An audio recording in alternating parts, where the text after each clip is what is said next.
মাদারীপুর শহরের একটি ক্লিনিকের বাথরুম থেকে উদ্ধার হওয়া নবজাতকটি অবশেষে তার নতুন ঠিকানা খুঁজে পেয়েছে।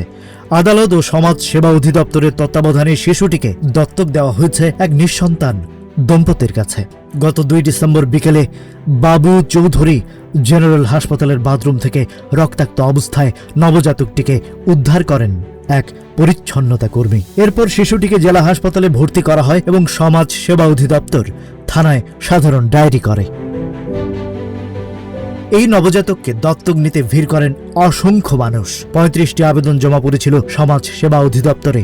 যাচাই বাছাই শেষে আদালতের নির্দেশে সিঙ্গাপুর প্রবাসী নাদিম আকন এবং তার স্ত্রী সাদিয়া আক্তারের হাতে শিশুটিকে তুলে দেওয়া হয়। শিশুটিকে দত্তক দেওয়ার সময় 3.5 লাখ টাকার বন্ড এবং কঠোর শর্তাবলী আরোপ করা হয়েছে। সমাজ সেবা অধিদপ্তর জানিয়েছে, তারা নিয়মিতভাবে প্রতি 2 মাস পর পর শিশুটির শারীরিক অবস্থার প্রতিবেদন আদালতে জমা দেবে। পরিত্যক্ত অবস্থায় উদ্ধার হলেও সব জটিলতা পেরিয়ে এই নবজাতকটি এখন এক নিরাপদ ও ভালোবাসার কোলে বেড়ে ওঠার সুযোগ পেল।